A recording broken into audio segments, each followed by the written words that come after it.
Good afternoon.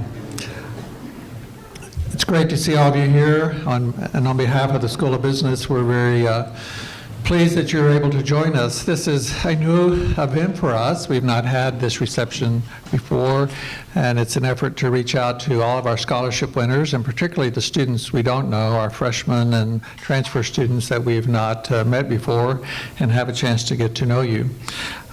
First on the program today, we have a welcome from, I won't say new president anymore, but our relatively recent president, Dr. Michael Shonrock, who's brought lots of energy and enthusiasm and excitement to Emporia State.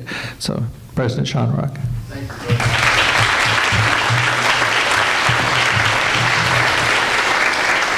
Good afternoon. Good afternoon. You do better.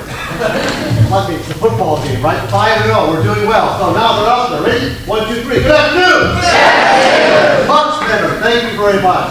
I want to thank all of you for being here. I would like to take a moment, if we could, to thank John Rich for his role in Dean, and also, as so many of you may know, John will also be chairing the search for the Provost. So let's give John a round of applause.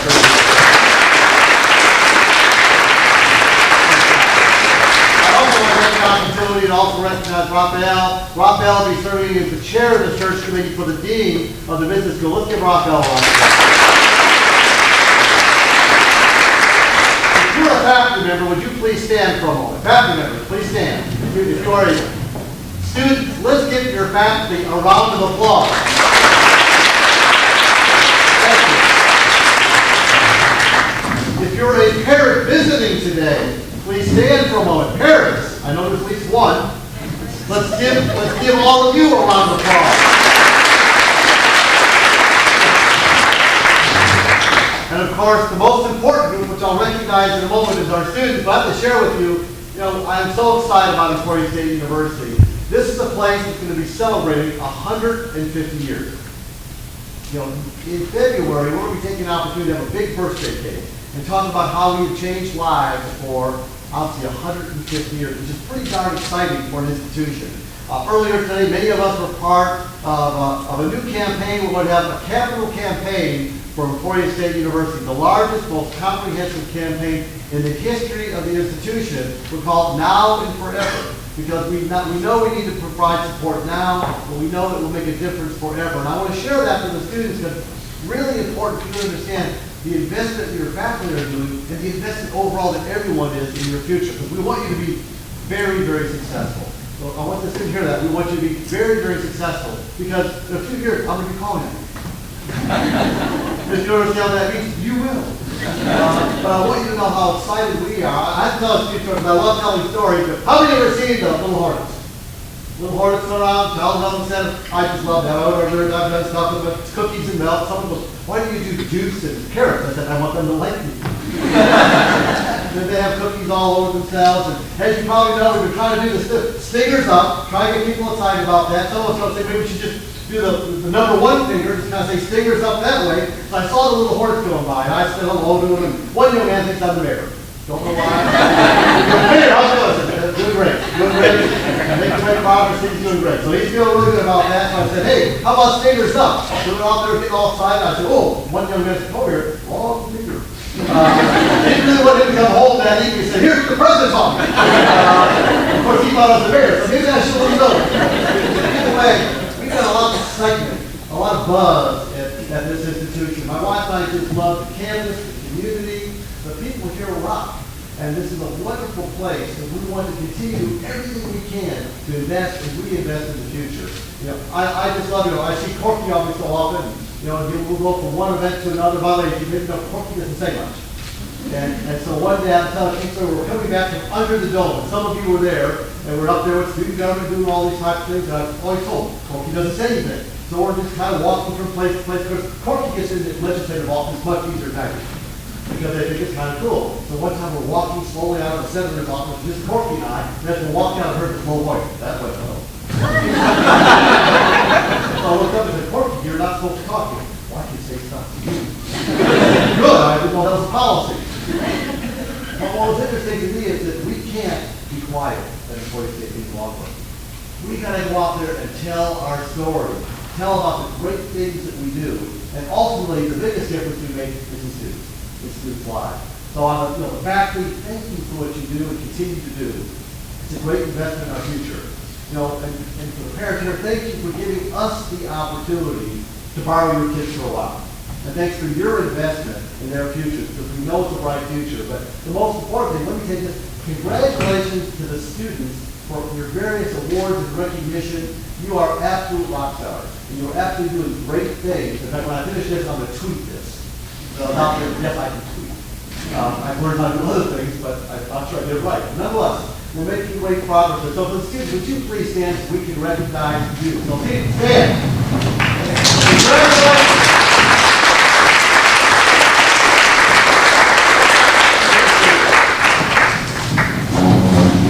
I want to leave this message to the students, especially to the parents. A lot of folks have invested their time, their energy, their passion, and their love in you.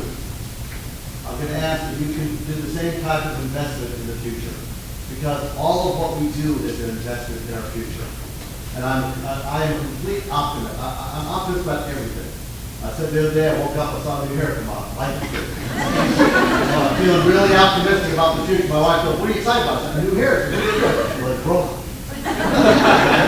Get some of that, volumizing solution or something like that. Really do. But, I really do believe this is a place that has unbelievable future because of all of you. So when you walk around this campus, give people a high five, give them a bump, get excited about being a Hornet. This is a place to do some great things. Remember, for each of the students that are here, you've had opportunities, international opportunities. You've had internship opportunities. You've had scholarship opportunities. Remember, that's a lot of investment in you. And all I ask is you find ways each and every day to reinvest in one another. Because that's ultimately what it's about. We want you to be highly successful. Because I love watching people out there. I love watching graduation. And as you see the students kind of going by, my job, by the way, graduation, outside of saying a few things, is turning you in the right way. So you have a picture taken. And some of the students did pretty well. One who's like this, I go, look, it's not picture, because I said, never mind, it's fine, keep going. And so we're going through, and I just love it. But I'm reminded the parents, not what the a young man I saw a couple times on campus, and I saw him as he coming up. You don't have much time. As he's walking up, congratulations. I said, what'd you think of it? He goes, it was the best 11 years of my life. And I said, well, once you get done, I said, so as he walked away, I said, what are your future plans? He goes, grad school. I said, 24 years. What we want you to know is that he enjoyed the experience, but more importantly, he did graduate. He's out there doing great things. And that's what each and every one of you is going to do. So I just simply say thank you, and I'll have to ask one time, because you got to do it. Now we'll try the new way. Let's put your fingers up. Everyone's fingers up. I guys, you can do it. Thank you very much. Go Hornets. Give yourselves a round of applause.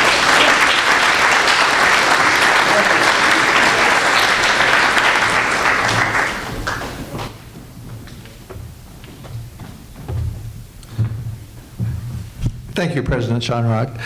He's not the easiest speaker to follow, so not everyone can generate the enthusiasm and excitement that he does, but we're very thankful for his leadership and for his many contributions to Emporia State. On behalf of the School of Business, I want to welcome you all here. We're very pleased and very proud of you, and this is an opportunity to recognize you and your achievements. As you know, the school in last February went through reaffirmation of its accreditation by AACSB International, which affirms that you are all receiving a very high quality education among the best in the world. Hopefully you appreciate that as much as we appreciate you. We are very proud of you, and the purpose of today's event is to congratulate you. It is now my opportunity to introduce our speaker for today. Our speaker is Cory Haag. Cory, many of you, some of you may know, he's a familiar face around Emporia. If you haven't seen him or recognized him, you've certainly seen some of the things that he has been responsible for and that he has been involved with. He graduated from the School of Business with a Bachelor of Science degree in Business Administration in 2002. Currently, he's the Director of Operations for Haag Management, and perhaps is best known for his energy and commitment to the redevelopment of downtown Emporia. if you've been paying attention to what's going on in Emporia, you can see that there is the next generation of leadership emerging. There's a lot of young people and taking over businesses, opening new businesses, and hopefully generating some energy and excitement about the future of our community. Cory has two of the most obvious signs of what's happening in downtown Emporia, as he was involved in the development of the Granada Lofts and also in the Kellogg Lofts, which are right on Commercial Street, which I'm sure many of you have seen. We're very proud of Cory's achievements. He will be recognized at homecoming this year as a School of Business Outstanding Recent Graduate, and we're very pleased to have him with us today. I might also introduce his sister, Carrie. Carrie, would you like to wave over here? She's an ESU alum also a couple of times, and we're very pleased to have you with us. Cory.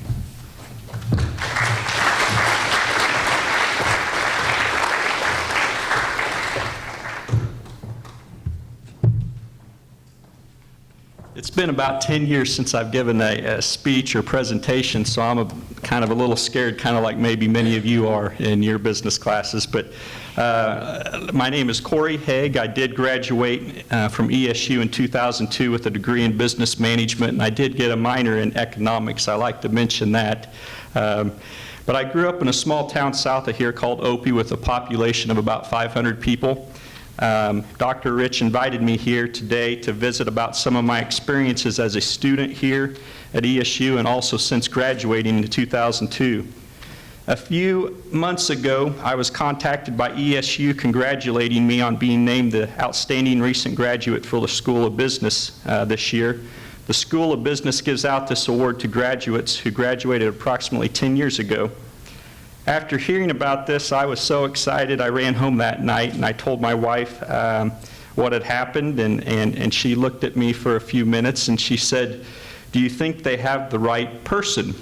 And if you know my wife, she just laughed then and said, no, you do deserve this. And it's a really great honor. It's special to me, means so much, because not too long ago I was in your shoes. I was studying hard, trying to go out there, and really just excited about getting out into the business world. I came to ESU in the fall of 1997 as an undecided major and not even sure if college was for me. The beginning of my sophomore year, my advisor, Dr. Will Smith, a professor in business management, said, "Son, you're going to have to pick some major here." He said, "My advice to you is to pick an occupation similar to your parents." He said, "By doing that, you have the best chance of succeeding because you have been brought up with the knowledge in those fields." My father was a businessman, and I decided that I would go in that direction since he did that. I look back on Dr. Smith's advice and feel that his advice at that point in my life was some of the greatest advice I had ever received. It pointed me in the direction that I did need to go, and I was uncertain at that time where to go.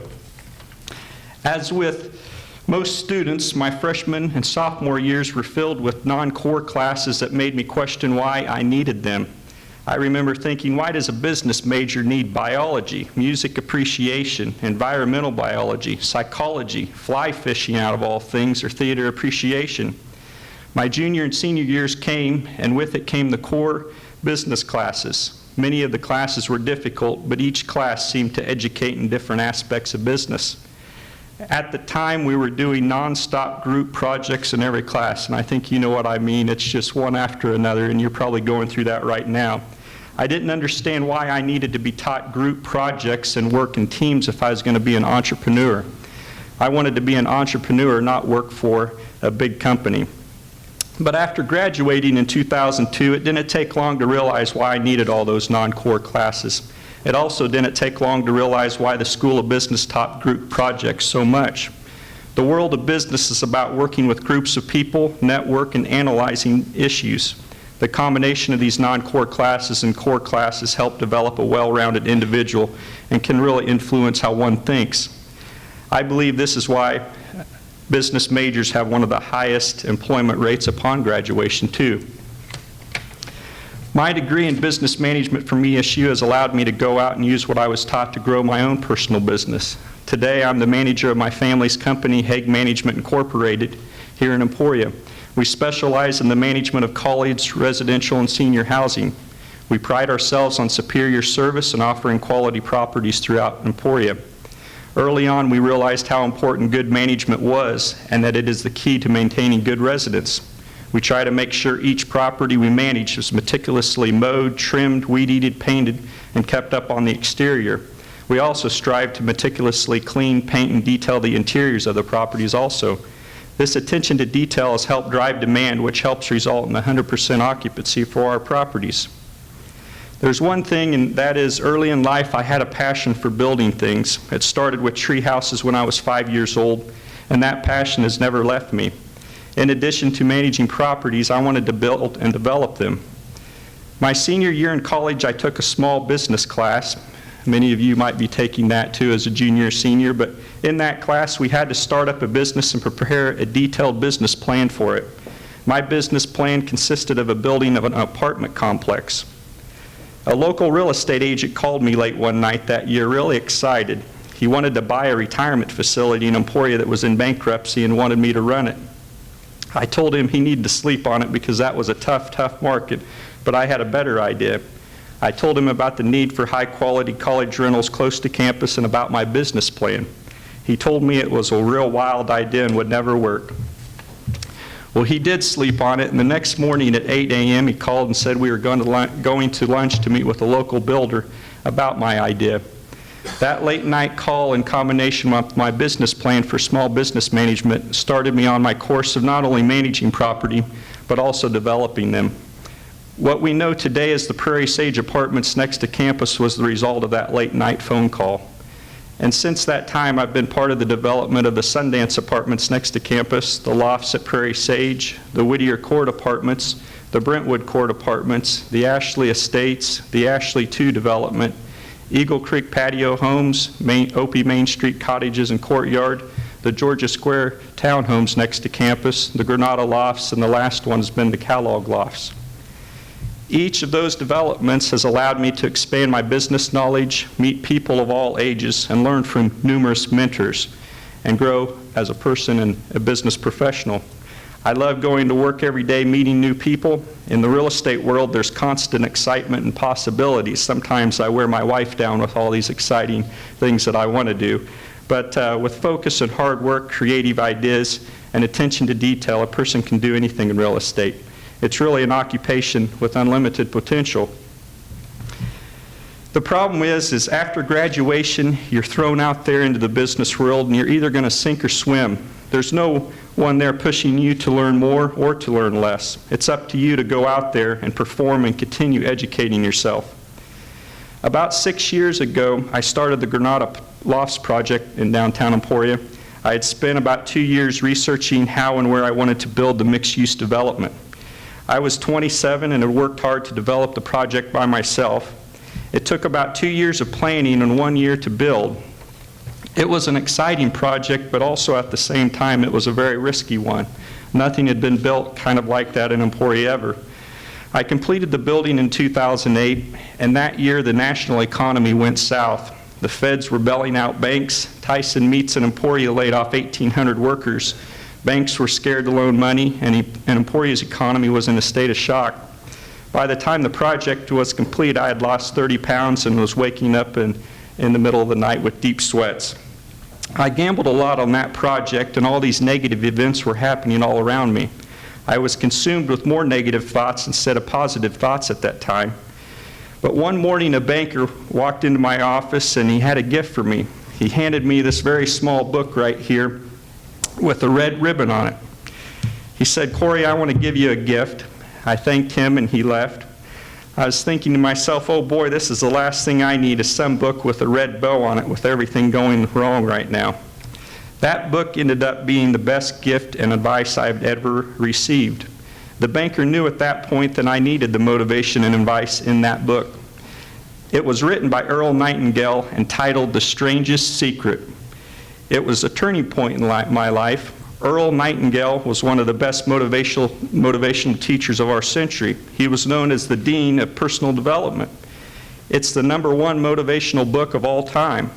It preaches you are what you think about. Positive thoughts create positive results. Negative thoughts create negative results.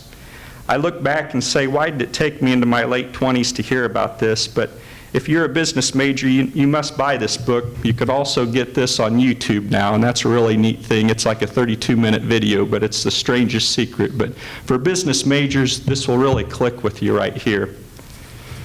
But in conclusion, I look back on my time at ESU, and there are some regrets. I was a very quiet and shy student who asked very few questions during class. After graduating with my degree, I did the exact opposite, and now I probably ask too many questions. I also regret that I did not continue on and get my MBA from ESU. A degree in business is great, but a master's in business is extraordinary. Students with MBAs get compensated better, they climb the corporate ladder faster, and are instantly pushed to the top of the hiring pool. It's amazing how an extra year or two can really propel a career and yearly compensation. The MBA degree not only helps you, but it also helps your family for the rest of your life. If there's any advice I'd have for business majors here, my advice would be to start to build your business family right now. We all have personal families out there, but in the business world, you need a great business family. These are people that will help teach you and bring out the best in you. The business family you create will consist of teachers, professors, accountants, attorneys, bankers, business advisors, relatives, and great friends. The business family you create will help guide you towards wise decisions. By discussing and bouncing ideas off your business family, you will be able to analyze business scenarios and get back a substantial amount of feedback regarding your ideas. I have found that the best advice and guidance you can get is from your business family. Many of you here today are here because your professors and teachers have designated you as being exceptional students and leaders. They have confidence in you and believe you will do great things in the world of business. Your business family is starting with your interaction with them. If you look around the state of Kansas, many highly successful business and corporations are owned by ESU graduates. I remember in 2002, ESU's president was Kay Schellenkamp. She was an excellent leader and installed pride in ESU and also the ESU students. She preached that the ESU School of Business was the crown jewel of the university, and I might get in trouble saying that, but I do remember that as a student. There was a diverse group of business professors when I went to school here who taught us the importance of looking at business from the international economic standpoint. 10 years ago during college, I didn't understand the importance of that, but as the world economy has grown, those teachings have been vital in understanding the domestic and international business markets that exist today. In 10 to 20 years, most of you will be part of that proud group of ESU graduates. This is a great university to graduate from, and there's no better school in the state for the School of Business. All I could say is just make the most of your time here at ESU and learn all you can. The effort and energy you put into your education now will provide you with unlimited opportunities and possibilities in the future. Thank you.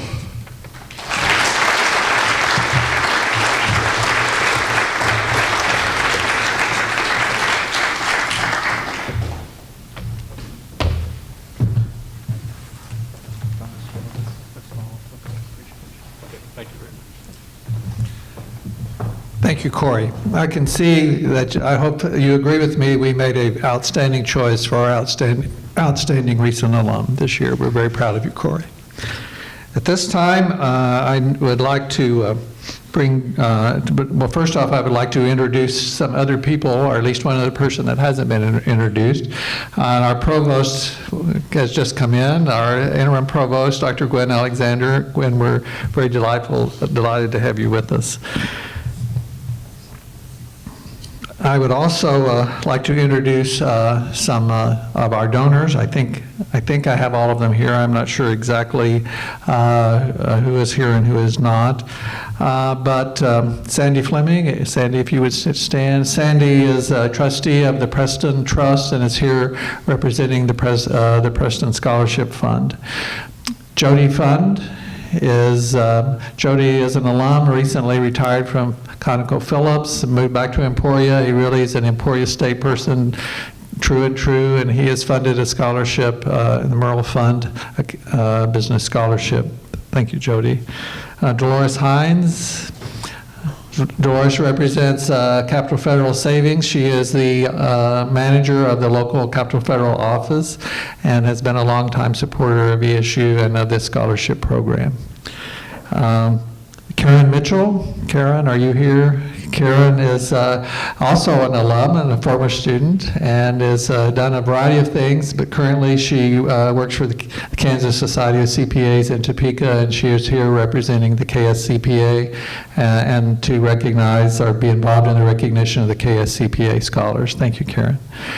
And we have Dr. George Walters and Marty, George and Martha Walters. George has a scholarship which was established in his honor at the time he retired from ESU after some 30 years, I think, or so of teaching as Associate Dean. And we're very pleased to have all of these donors and special guests with us today. Can we give them a round of applause, please?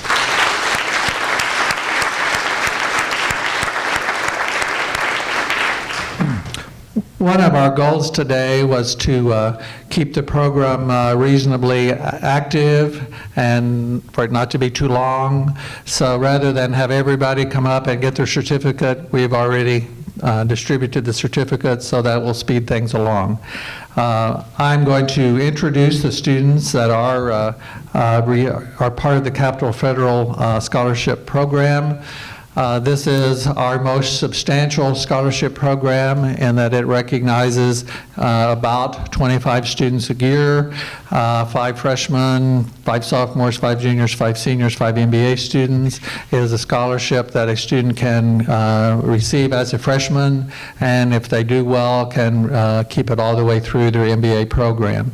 And the amounts increase every year that the person continues in the program. Obviously, competition for these scholarships is very high, and these are some of our very, very best students. And Dolores, I would ask that you stand as representing Capital Federal, and then I would ask that as I call the scholarships, the recipients of the scholarships name, to please just stand in place, and let's hold the applause until all have been recognized. Stephanie Anderson, Matthew Barnett, Christy Bretches, Zach Carlson, I expect Zach is at baseball practice, Jasmine Centrigola, is that right, Jasmine? Matthew Cromie, Brianna DeMott, Sarah Duncan, Dallas Fillmore,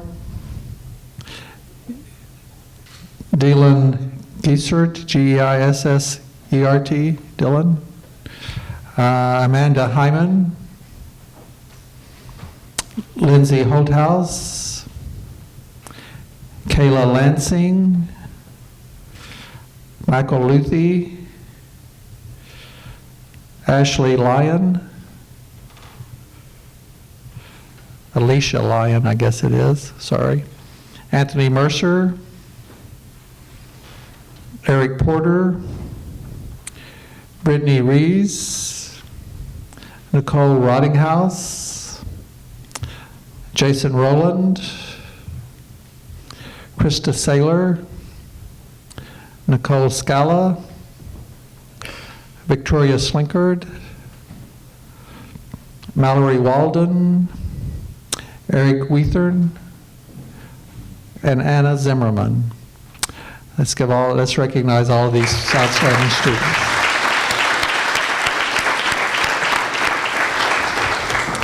At this time, we're going to have a short presentation about the that some of our students took, the international trip they took to Europe this summer. Eric Porter.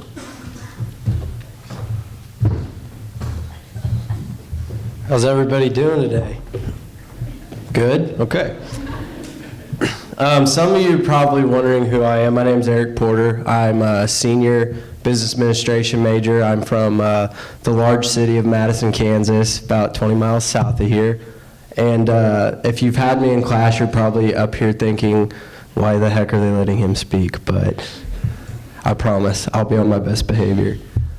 What I want to talk about today is a trip that me and 8 other students took right after the semester ended last spring. Dr. Starrett was our sponsor, and we went to Paris, France, and London, England. And it was only for 3 days in each place, but I think the people who went with me will agree that it was a very enriching experience, and one that we'll probably remember for the rest of our lives. So I have a few pictures here I just want to share with you guys.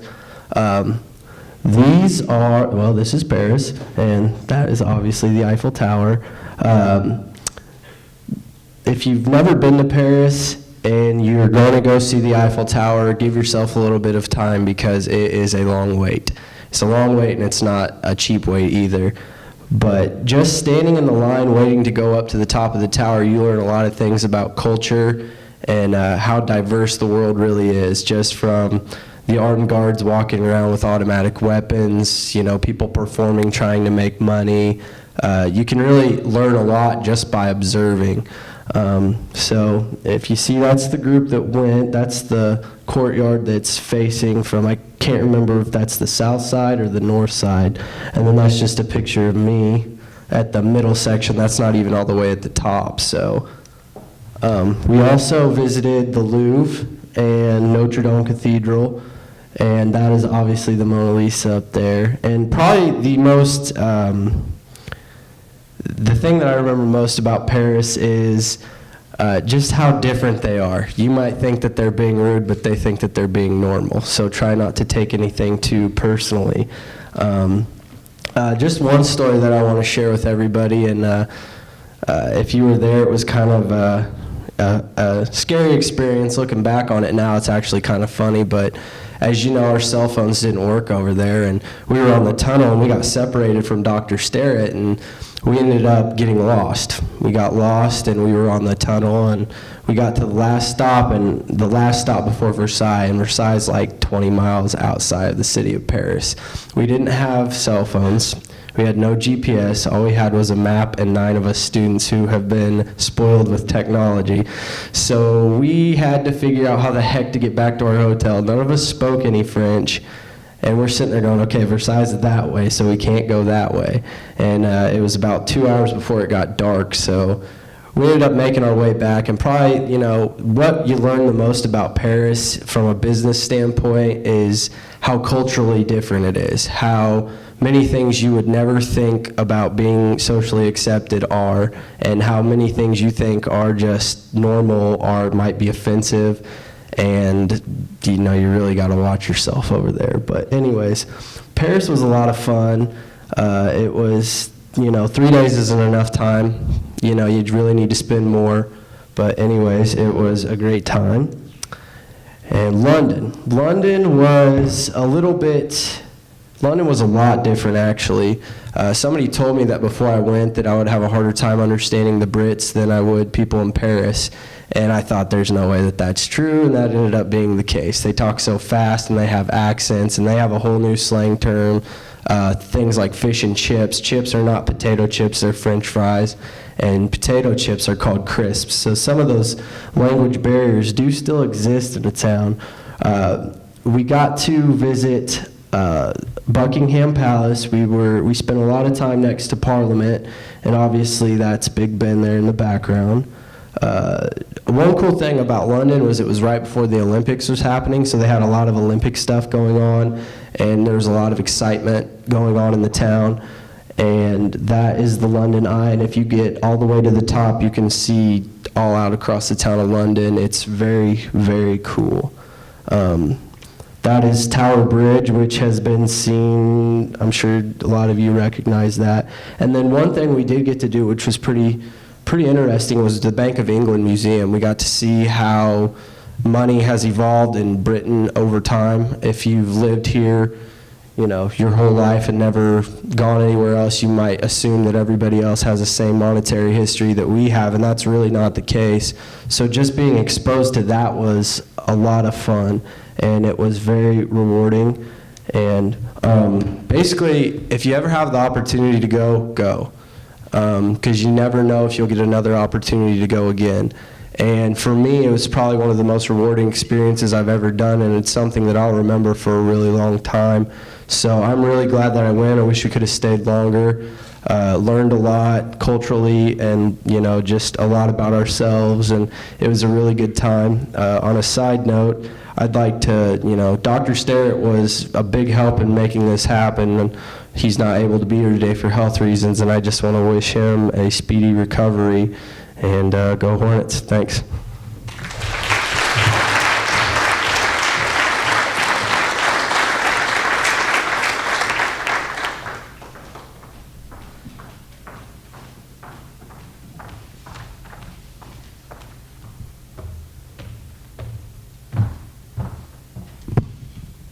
It is my pleasure to recognize the Hornet Scholarship winners. We have quite a number of recipients.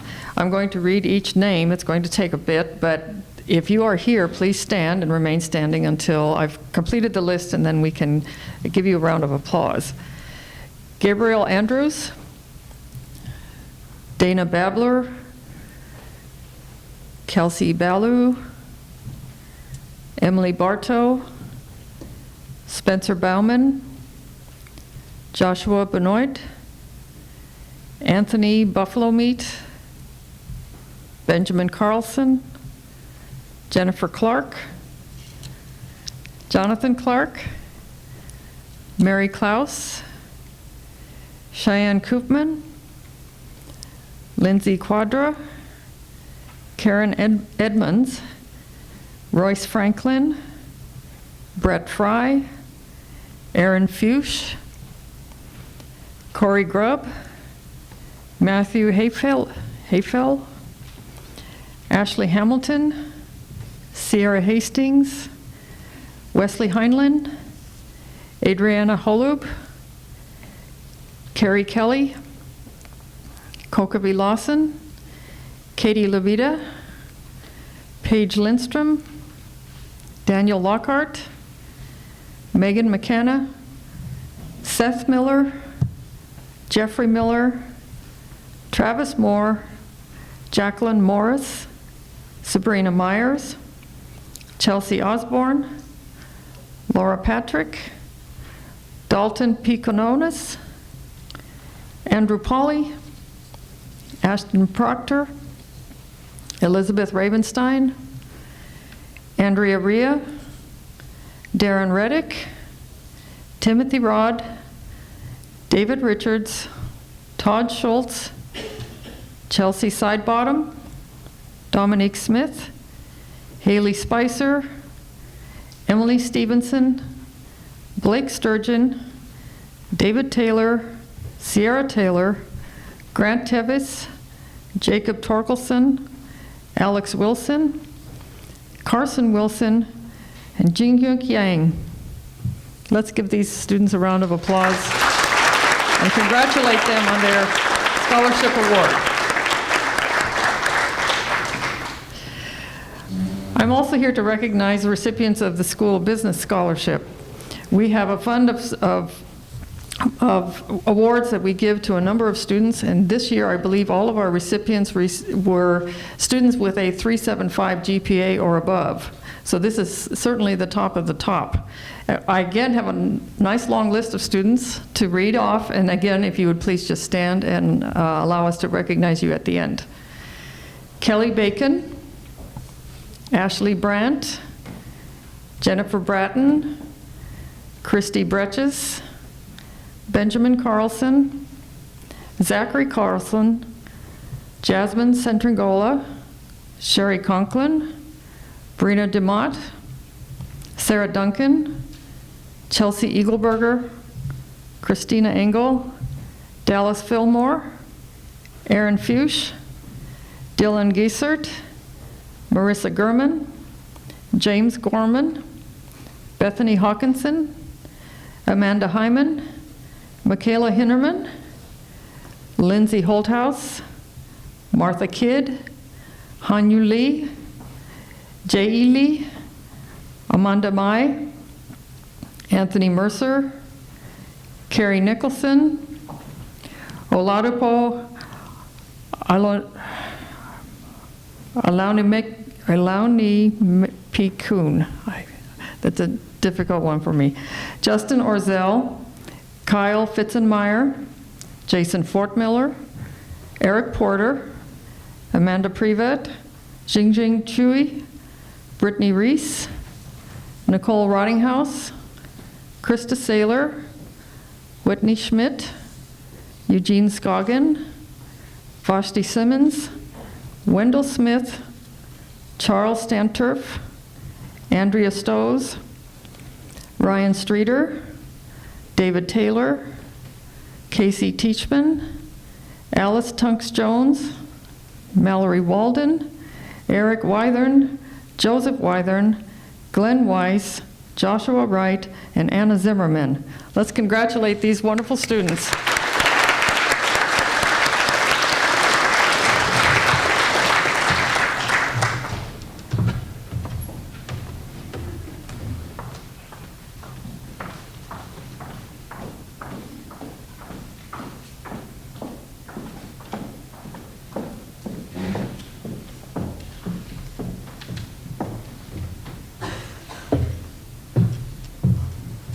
Okay, I'm Emmy, Edie, and I graduated from the School of Business last May, and I'm here to talk about my experience with Trainer Communications. Last fall, I got the great opportunity to have an internship with them. Trainer Communications is a PR firm for high-tech companies out of the San Francisco area, and Susan Thomas is the CEO of the company and also an Emporia State alum. Between her and Dr. Sterrett collaborating, they came up with a program that they're also doing again this year, where they're hiring 2 students to help them plan an event called Shark Tank. And what Shark Tank is where we invite CEOs of technical companies in the Bay Area and give them the opportunity to pitch their company's story to top-tier broadcast and print media, allowing them to better position themselves for future media coverage. And with the internship starting out, we had a few objectives. Our ultimate goal was to host a successful event and gain trainers some new clients. Also, me and Kylie had our personal goals of improving our marketing and event planning skills. During the internship, we definitely realized the importance of communication and time management skills, since we were working long distance, and also we both have very busy schedules. I can't begin to tell you all of the things that we learned throughout the internship, because there's so many things, but a couple examples I pulled on the top is the web page ad that we had made, and so we learned about the bidding process and also about advertising to people, monitoring the clicks of the ad and then sending emails. On the left-hand side is the invite that we sent out through email. And with this, I would say we learned revision, because there was about 5 other of these that weren't perfect. And so we definitely learned a lot about the design aspect of it.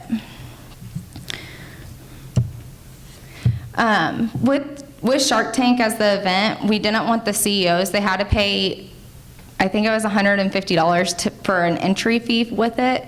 So we didn't want them to feel like Trainer was getting that money. So what we did was we had a charity that we donated all of the entry fees to, and the local charity that we chose was called Baykeeper. Their mission was to keep the bay clean, which kind of went along with our Shark Tank theme. This also created a win-win situation, as Susan said, throughout the whole internship. The CEOs learned valuable information from attending the event. Baykeeper, as the charity, received publicity and an awesome donation from us. The interns, we received a great learning opportunity, and then Trainer gained, I believe, 3 new clients. And Susan was just back this year and told us how awesome and that the clients are still clients of theirs. So we did make a difference with the event.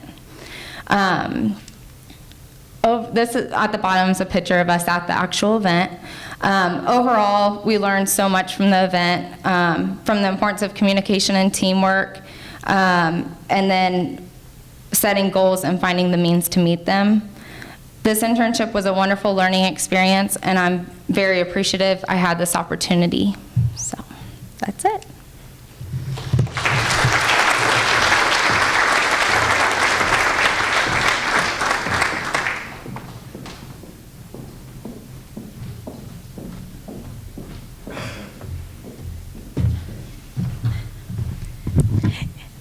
It is my pleasure to recognize the Phi Beta Lambda members who were awarded top 10 awards at the National PBL Conference in San Antonio in June of this past year. PBL is the largest business student organization in the United States. It's combined with FBLA, and between the two organizations, there are over 250,000 members in the United States. And this year we had 5 members travel to San Antonio. We actually had 9 qualify for nationals, but 4 of them could not attend. And our top 10 winners this year, if they would stand, well, first of all, our entire chapter was 8th in the Free Enterprise Project, and all of our chapter members helped with that project. So that was wonderful. Russell Cornelius was 6th in Small Business Plan and 9th in Financial Services. Jessica Doherty was 4th in Digital Video Production and 9th in Business Presentation. Jessica had some tough competition. She actually had a second team from Emporia State. And she also had Rutgers University, Arizona State, the University of Pittsburgh in Pennsylvania. So there was some pretty tough competition this year in that event. And then Blake Ballinger was 2nd in Future Business Teacher. And so those were our national award winners.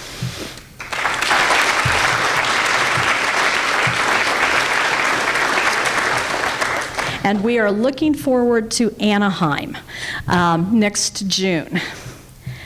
Not only to go to Disneyland, but also to compete. The next thing that I am on the program to do is to recognize our business education scholarship recipients. We have 2 business education scholarships that are specifically for people who are going to go into education. And I will tell you, all of my business education scholarship recipients are here today, and that's because they're going to be business teachers at the high school level, and when they see food in the teacher's lounge or anywhere, they just go to it. So free food is free food. Anyway, the first scholarship is the Nora Stas Scholarship, and this year the recipient was Shannon Magnol.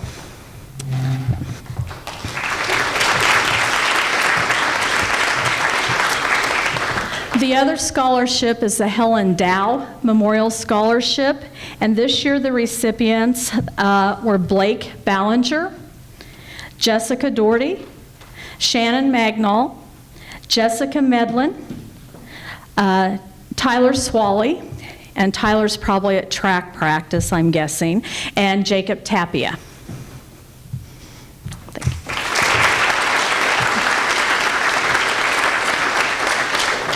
And the last thing that I am on the program for is to recognize the inductees for this fall semester into Pi Omega Pi. Pi Omega Pi is the Business Education Honor Society.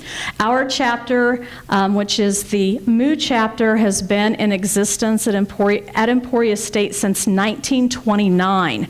So I am guessing it is one of the oldest RSOs on campus. And this year, it's a scholarship, so they have to meet specific guidelines. And this year our inductees for the fall semester are Blake Ballinger, Jessica Doherty, Shannon Magnol, Jessica Medlin, Tyler Swally, and Jacob Tapia.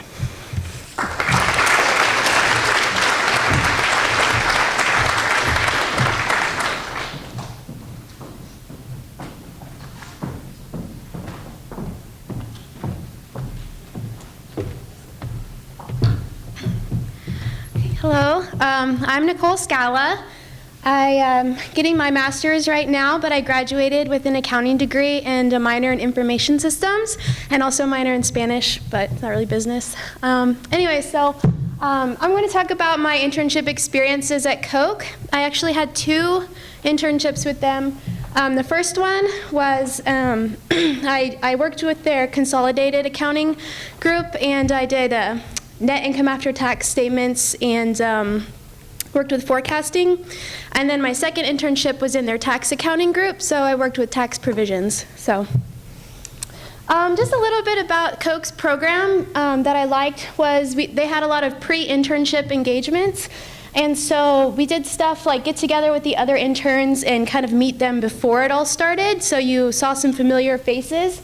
And we also met some of the business leaders and talked to some of the supervisors and the ESU representatives, so that was good, so that we would have someone to kind of talk to once we got there. During the internship, there's a lot of intern activities that I liked that they did. We have bowling, and so that was fun.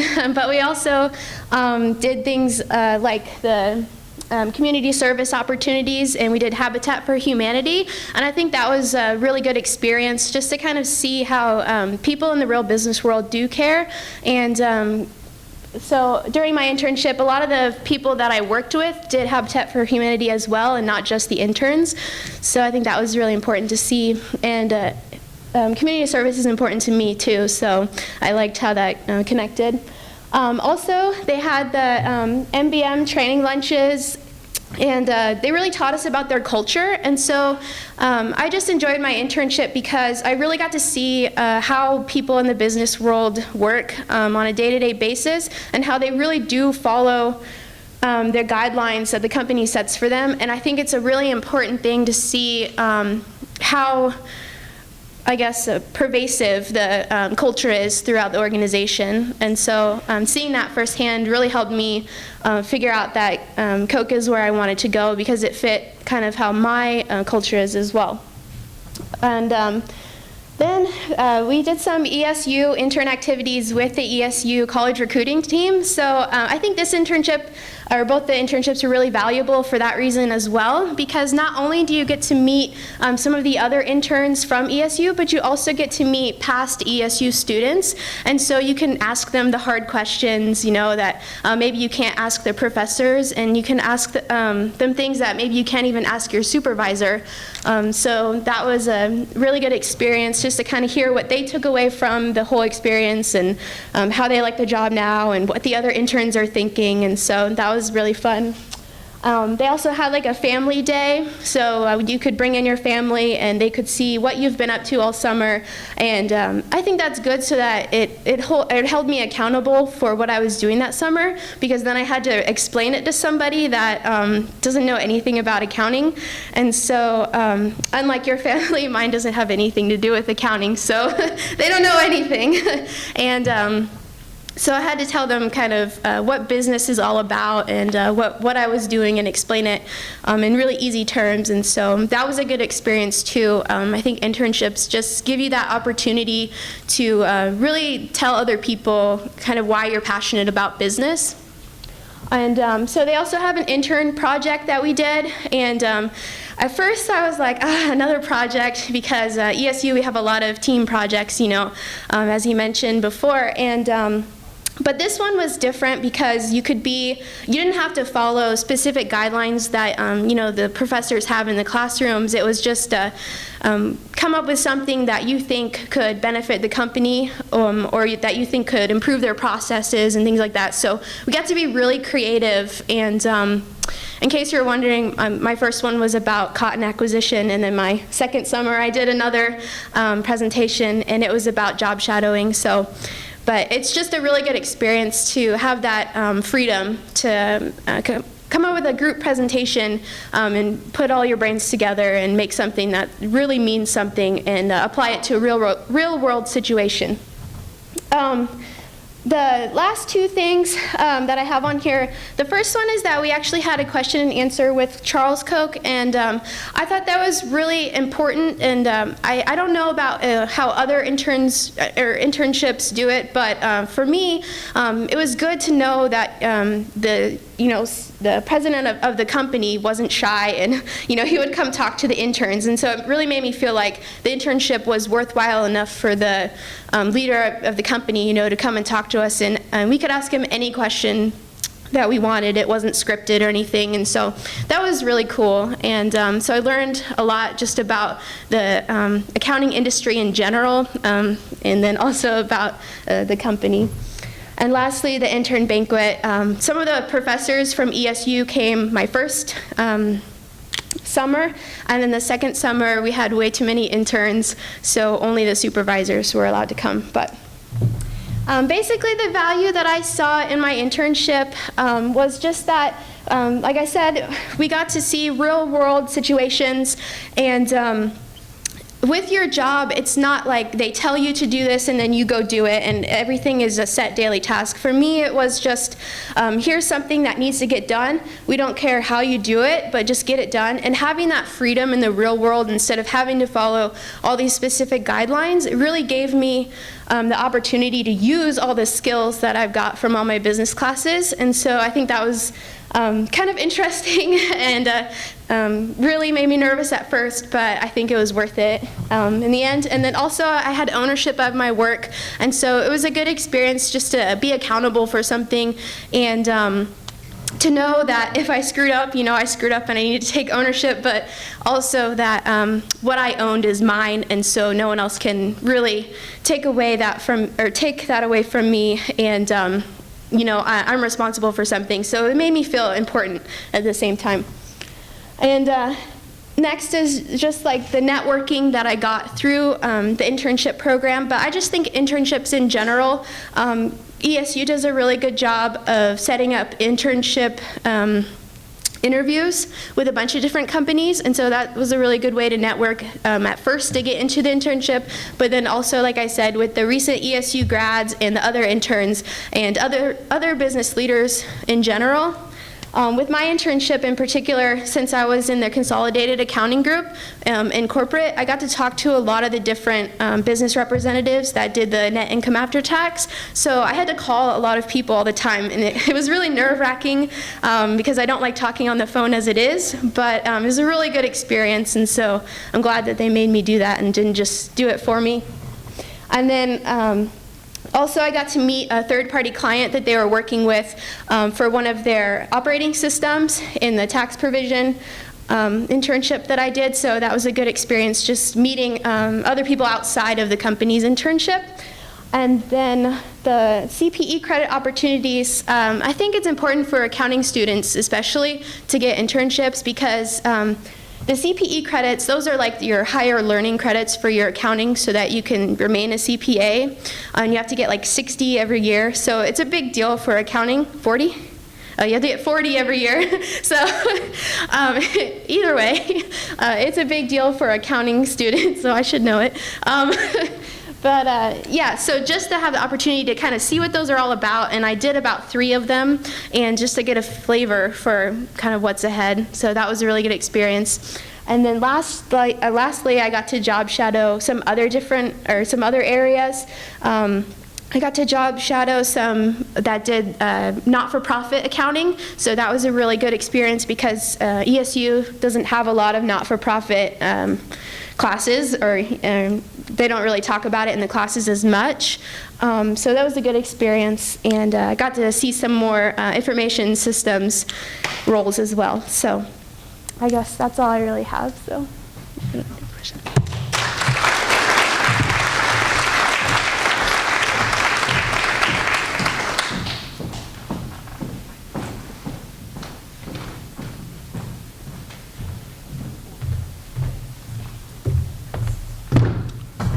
Hi, I'm Dr. George Durler. I'm the faculty advisor for Beta Alpha Psi. Beta Alpha Psi is the premier honorary service organization for accounting majors, information systems majors, and finance majors. It's only available at AACSB accredited schools. Our chapter was installed in 2007, and I'm proud to say the last 3 years we've been distinguished chapters. We had the Distinguished Service Awards. If you will, I'm going to name off the members, and if you'll stand and remain standing until all are named. Benjamin Bosworth, Zachary Carlson, Amber Fedor, Hamza Furman, Juan Lee, Hoi Bing Liu, Carrie Nicholson, Jason Rowland, Krista Saylor, Clarissa Smith, Kirsten Zamarippa, and Han Yan. And Han also received a Graduate Student Research Grant and presented her research at the recent International Academy of Business and Public Administration Conference. Round of applause.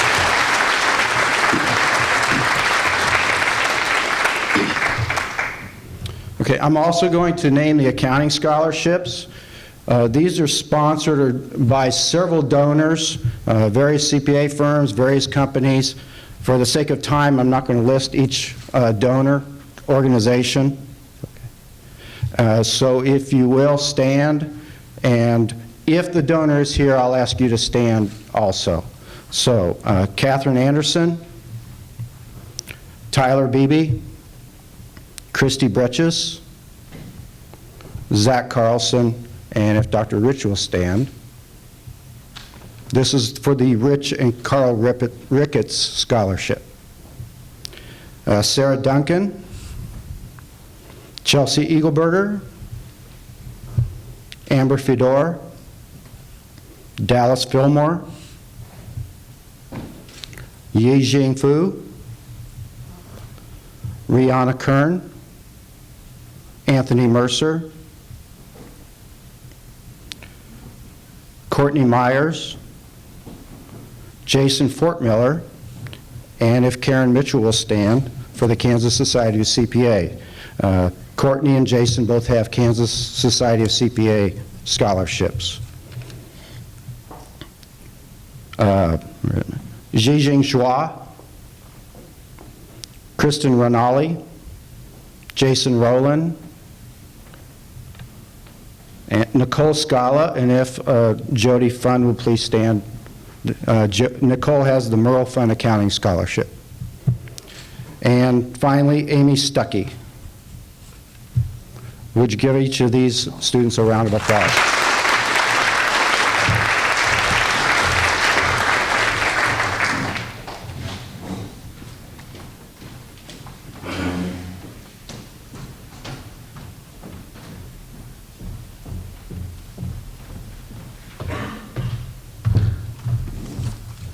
Hello, my name is Hoi Bing Liu. Currently, I'm an MBA student with accounting concentration.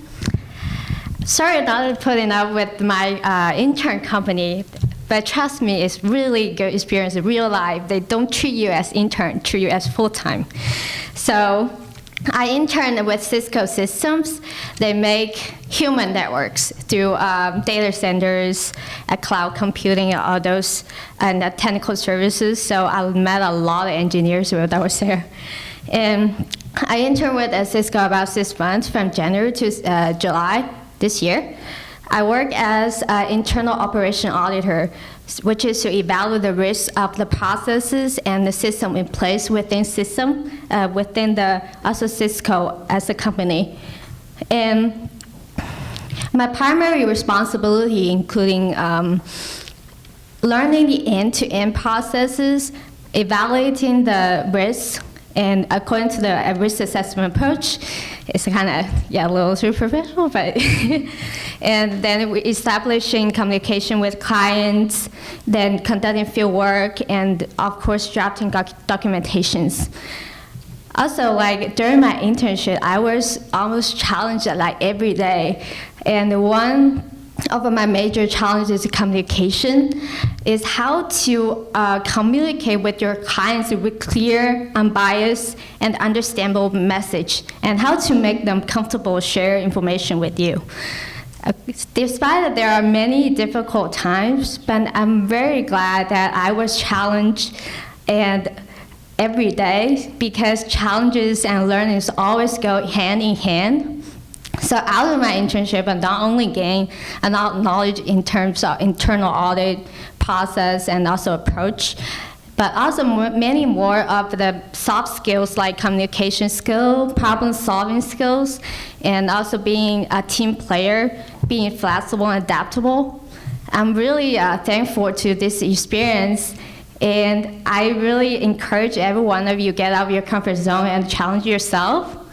So let me end with my speech. It's kind of short, but with my favorite quote. A person never made a mistake, never try anything new. Thank you.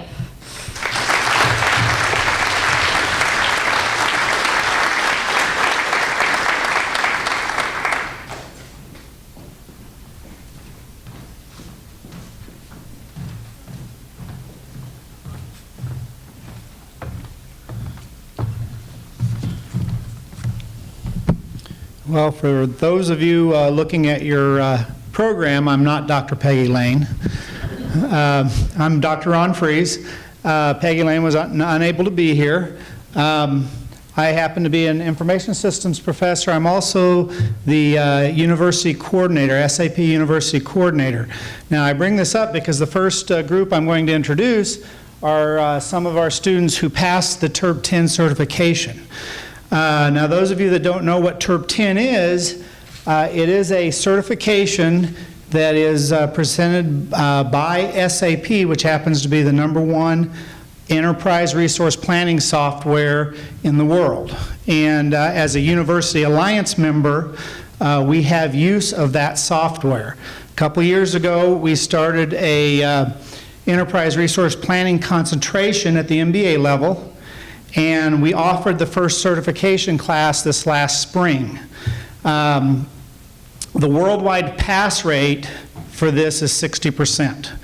At the end of the course is when the students get to take the TERP 10 certification. It's actually on the last day of the course, and we had an 80% pass rate. So we're very, very, very, very pleased with that initial offering here of our students.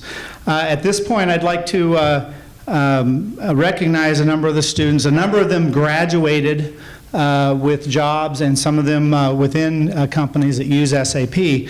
But the ones that we believe are still here, I'd like to call, and please stand. Adnan Al-Qudir. Adnan. How about Hamza Furman?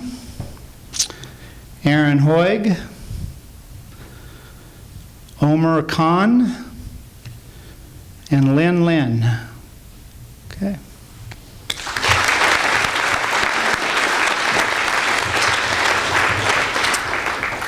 One of the other opportunities that the University Alliance has provided is that SAP on a number of different areas holds international competitions. The next recognition that we'd like to give happens to be a simulation competition called ERP Sim.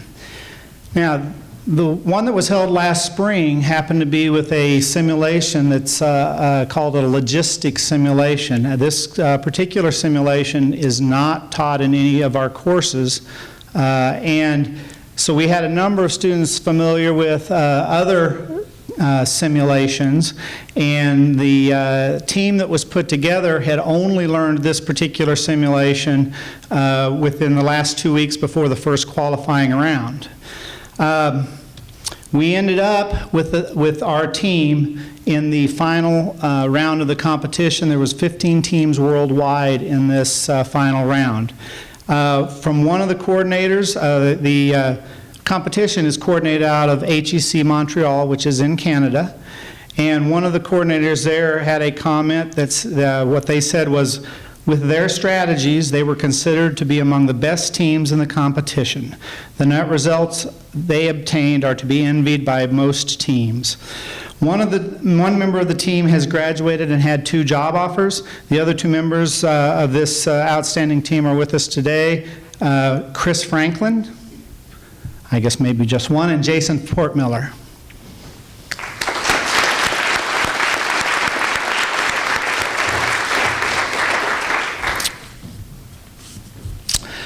The Information Systems Scholarship, this is, the recipient of this is of the Randall and Jane Steinert Scholarship.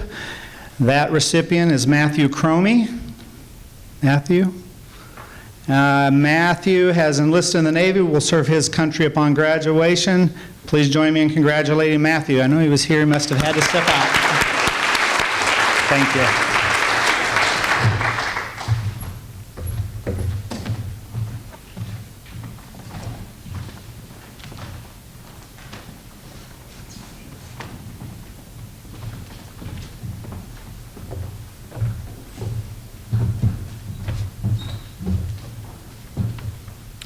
Okay.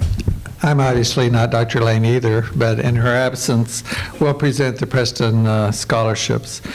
Bill and Laura Preston were great supporters of ESU and its athletics program and its students. Bill was an accounting faculty member in the school for many years and retired as an emeritus faculty member. From their trust, they left a substantial contribution to ESU, which provides scholarships for student athletes and also for accounting majors. Sandy and I are the managers, or we are the trustees of their trust, and so Sandy is going to be presenting them with their awards if they will come forward. We have two of the recipients with us today. The Preston Scholarship is, I believe, the largest in the School of Business. It is a $5,000 scholarship for 1 year, and we are very proud of these scholarships as well as we are of these students who are receiving them. The first one goes to Carrie Nicholson. Carrie, if you would come forward, please.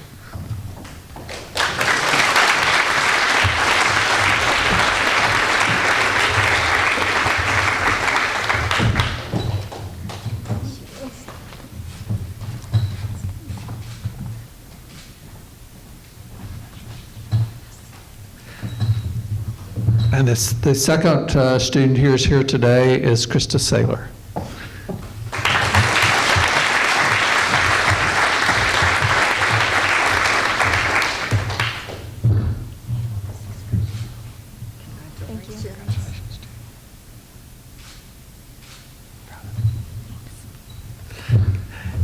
The other two recipients are Kayla Lansing and Charles Stanturf.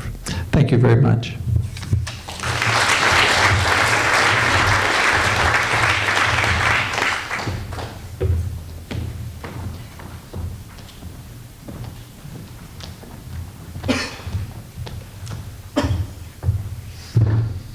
Hello everyone, my name is Courtney Myers. I am a senior accounting major. I'll be graduating in December.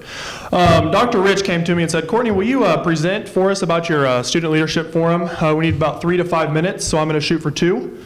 I did have the opportunity to go to South Carolina February 2nd through the 5th to represent Beta Gamma Sigma. A little bit about Beta Gamma Sigma. It's an invite-only international business honor society, and it is for AACSB accredited organizations only. It's regarded as one of the highest recognitions a business student can receive, and it's also very beneficial for career and networking opportunities. The Student Leadership Forum was kind of split up in several different ways. It was a networking opportunity in that I got to meet several fantastic people. A lot of these students are running their own companies. I met several people who are working at Goldman Sachs, working at Deloitte as tax associates already. There were several leadership activities where I was able to advance my own leadership abilities. And also, it's a very exciting destination. For those of you who have not been to Charleston, it is a very nice place, and February was a good time to go. The forum activities, like I said, it was split up in several different days, very detailed and very full days. There were several keynote speakers, a lot of top business professors, a lot of business owners, and they did keep the forum very exciting. Also, we did get to visit the USS Yorktown, which is the aircraft carrier there, and that was a very good trip as well. We did have a free evening on Saturday to explore the downtown Charleston, and that was a very good time also. Leadership and self-improvement activities were also a part of this, where I was able to advance my own leadership abilities and personal development. Here are a few photos. The one in the top right is when we're at the Yorktown. Other ones were just interactions with other students. And you can see I'm down there in the bottom left. All right, and some closing remarks. I'm on par for my 2 minutes here. Beta Gamma Sigma is a beneficial credential for those of you who may have the opportunity to join this organization. Please do so. If you have any questions, talk to Dr. Rich. I would highly recommend this. Also, the Student Leadership Forum is an opportunity for you. So if you have any questions about that, also talk to Dr. Rich. I would highly recommend that if you do have the opportunity to go. Also, it does give you a chance to travel, network, and meet with many business leaders. And I do want to thank the ESU School of Business, mainly Dr. Rich and Glenda Estes, who coordinated some of this for me to help me get this trip. So thank you.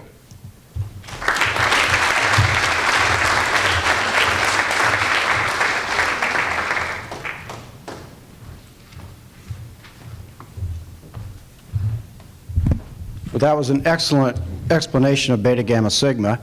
Here at Emporia State, a member of the faculty is privileged to be the president of that organization, and that's my turn this year, and so I'm very happy about that. So I'm going to list all the members of Beta Gamma Sigma. Zach Carlson, James Gorman, if you'll stand when your name is called. Juan Lee, Alicia Lyon, Anthony Mercer, Courtney Myers, Carrie Nicholson. I think some of these are getting tired of standing and sitting down, but Jason Fortmiller, Amanda Pravat, Jingjing Chua, Krista Saylor, Nicole Scala, Wendell Smith, Charles Stanturf, and Zhengji, also known as Liz Zhang. Give these students a round of applause.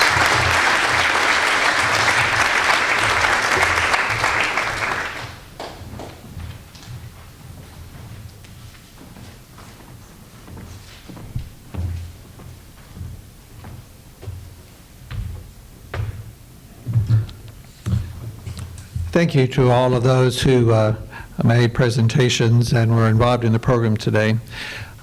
We did selectively choose a few students who had done internships and to give a kind of a representative sample of the student experience at ESU, and to those of you that yet have the chance to do internships or to travel abroad or to do those things, to hopefully stimulate your interest in them and to also being involved in our honorary organizations when the time comes around. I know that a number of you that have done internships were not introduced, and so I would ask that all the students who have done an internship to stand and be recognized. Anyone else? Come. Anthony, Russell, thank you.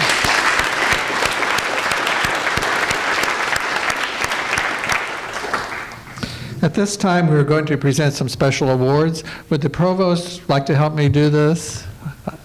Nothing like calling you on the spur of the moment, Dr. Alexander. Okay. This year in the School of Business, we have 3 faculty members who have reached particular milestones in their time at the School of Business, and so we want to provide them with some special recognition. Thank you, Gwen.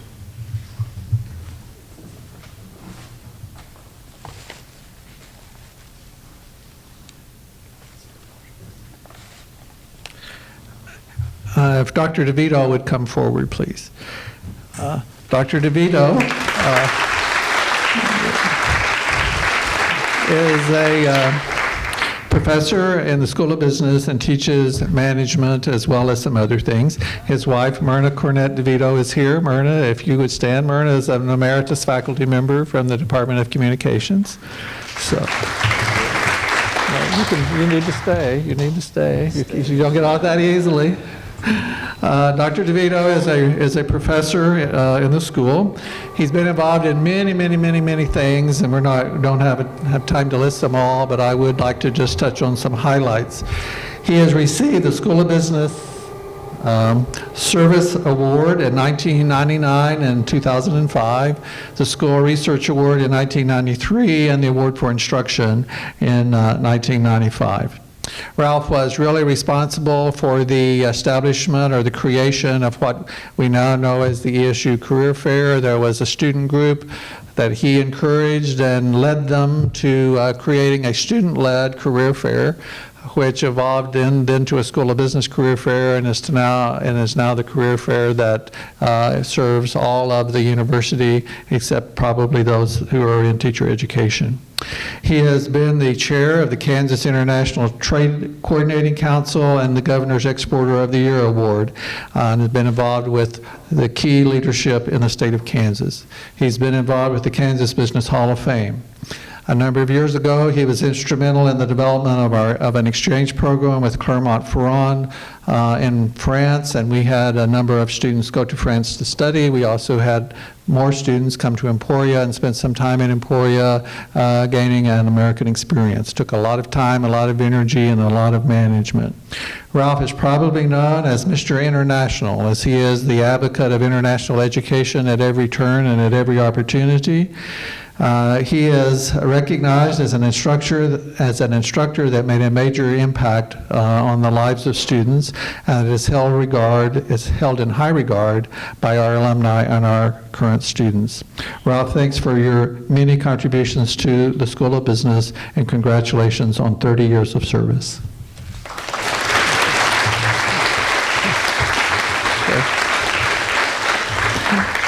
Would like to ask Dr. Haag to come forward, please.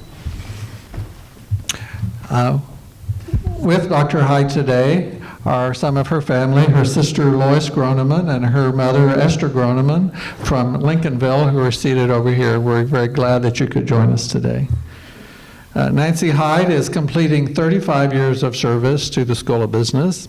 She is a professor in the school, and once again has been involved in innumerable committees, projects, and so forth, so we'll just highlight the key ones. She has received the School of Business Award for Instruction in 1991, for research in 1989, and for service in 2000 and 2005. She's been chair of she was chair of a department in the School of Business for a number of years, and has been for some period of time the director of the Master of Science in Business Education program. For many years, she's been the key leader of the ESU Business and Computer Conference. She has many scholarly publications and has served as editor of the Delta Pi Epsilon Journal. She's had leadership throughout business education at ESU and Kansas Business Education Association, where she's been president. She's been involved in the Mountain Plains region. She's been a board member of the National Business Education Association and has been president of the National Association of Business Teacher Education. She has been recognized as Business Education Association Post-Secondary Educator of the Year in 1999. The Delta Pi Epsilon National Research Conference Outstanding Paper in 2000, and has been identified with Business Ed and is recognized by her alumni for her contributions to their success. In addition to many other things she's done, she's also a former city commissioner for the city of Emporia. Nancy, sincere thanks for all you have done for the school and its alumni and its students. Congratulations on 35 years of service.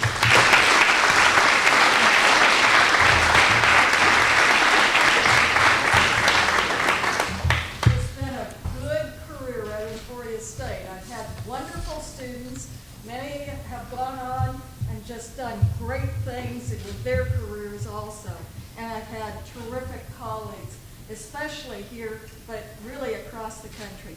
Thank you. Thank you. Thank you, Nancy. Thank you, Nancy.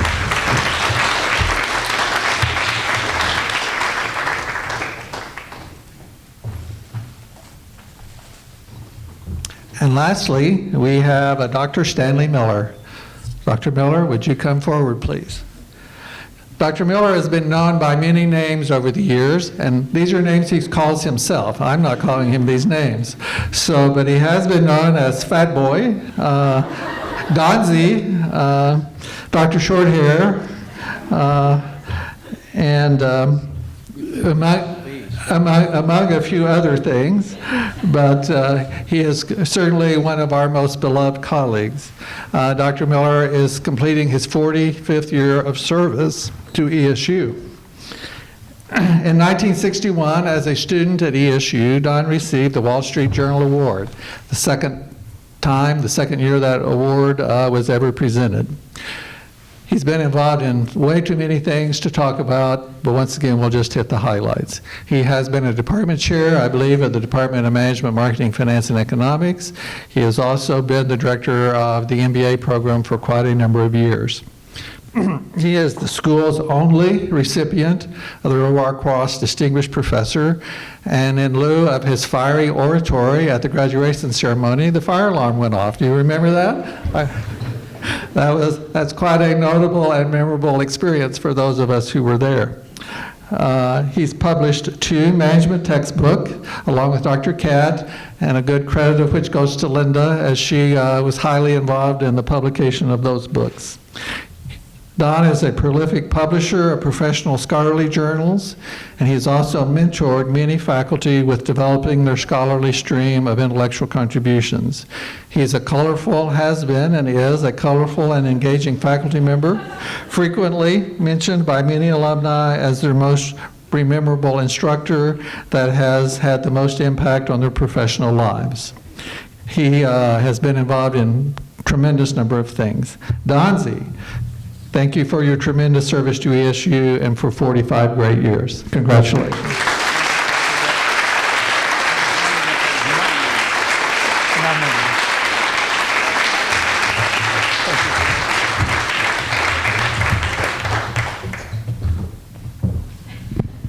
I'd just like to say one word. I hope that you all have an interesting career in business. My undergraduate degree is in business administration, and it has taken me places I have never dreamed of. After career in private enterprise for many years, I went to graduate school, got my PhD, and here I am, your provost, or year. So don't think that you're just going to go into business and maybe not do a lot of other things and have a lot of adventures. But I congratulate you on your good sense in choosing this particular degree. Thank you.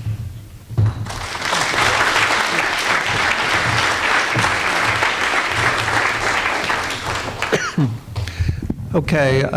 Thank you, Gwen, or I should say Dr. Alexander, Provost Alexander, since she is my boss.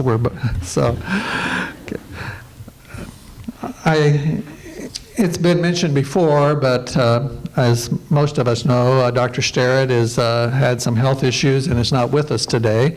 We're filming the program back here, and we're going to send it to him, so if everybody could wave at Jack and say, "Hi, Jack, we miss you. We're looking forward to having you back," okay?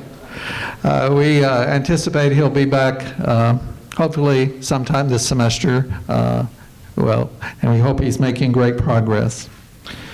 These are exciting and challenging times, and that's always the case. They're always exciting and challenging times. It seems they only get more exciting and more challenging as time passes. This has been an important year in the school, as we did receive reaffirmation of our accreditation, which does continue to indicate to us all, or is a measure to all of us, of the quality of the education that you're receiving. I want to tell you that the school appreciates all of our donors that are here. We thank you very much. We appreciate all the faculty, all the hard work you do, and we also appreciate all of our students and value them very much. And we appreciate all the hard work you do and the contributions that you make in various and sundry ways to our school and to the university. Your school, your university are very proud of you. And those of you that are students, I would say we expect a lot of you. We want you to go out there and do well. But as much as doing well, we want you to do good. Good for your community, good for your school, good for your nation. We need you. We depend on you. We're excited about the future. Congratulations and good luck.